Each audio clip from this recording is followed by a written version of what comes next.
The president called me at around 9 a.m. and he is the leader of this country. I spoke to him with respect, just as we would do to any president or state leader.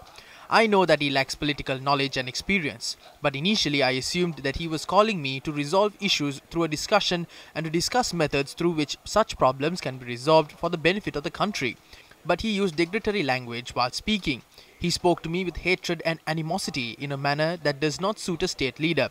Therefore, I had to respond to him in the language that he used on me, although I disliked it. This is a bad situation. Parliamentarians are elected by the parliament to protect the country and the rights of the people. Therefore, I feel that as a state leader, he committed an act of wrongdoing by using such language. How can we steer the country in the correct direction? He spoke to me while misunderstanding several matters as well. I spoke about Basil Rajapaksa, but this is not something that I have done recently. I have always called out the corrupt individual in public. That is what I said yesterday as well. But he drew a connection to his children and spoke to me in a manner in which I described to you.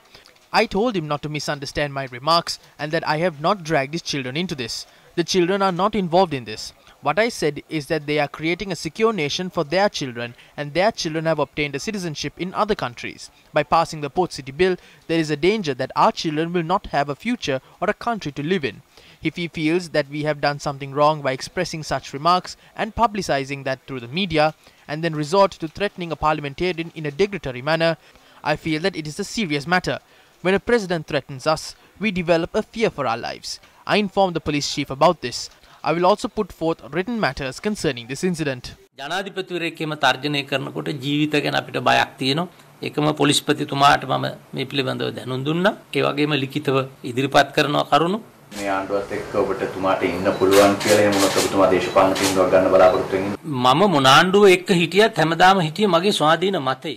Regardless of the government in which I was a part of, I always undertook an independent stance. That is because the era of political slaves that the government is talking about must come to an end. The people now are not ready to become political slaves. This is a period in which politicians must not become slaves as well.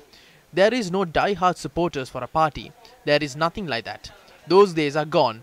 The people are seeking honest and committed individuals who will work for the country.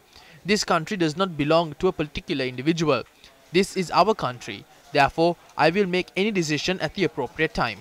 මොකද මේ රට කාගේවත් රට නෙමෙයි අපේ රට. ඒ නිසා තීන්දුව ගන්න ඕනම සුදුසු අවස්ථාවක මම තීන්දුව ගන්නවා. ප්‍රතිවරයාගෙන් ඔබතුමාට විතරද දුරකථන මතුමක් කැවිලා ඔබ තත්ත්වයක් ඇති වෙන්නේ නැත්නම් තව මට ආරංචි විදියට අපේ අතිගෞරවනීය මුරුත්තෙට්ටුවේ ආනන්ද නායක ස්වාමීන් වහන්සේටත් ඒ වගේ ගර්ජනාවක් සිද්ධ කරලා තියෙනවා. Today we can't face the people that if you look at the area, the extent of the forest that had been destroyed is over 30,000 hectares.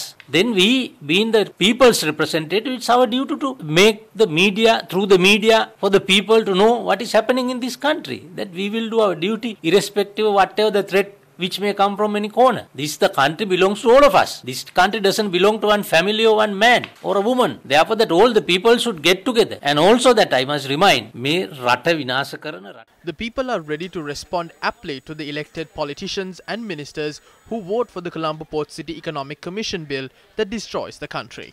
තුමල්ලන්ට හොඳ හැටියට නිසි ලෙස ගමට ආපම ගෞරව කරන්නත් ජනතාව සූදානමින් ඉන්න. Social media, some social media say that you are backed by someone, some powerful and influential politician. Is that correct? I am backed by a powerful politician. Who is the powerful politician? They must say so. I don't know whether there are any other powerful politician in this country because that the Prime Minister's level has been brought down to a level of a peon. Mahinda Rajapaksa මැතිතුමාගේ නායකත්වය නොතිබේ. The president or government would not be in power if not for the leadership of Mahinda Rajapaksa.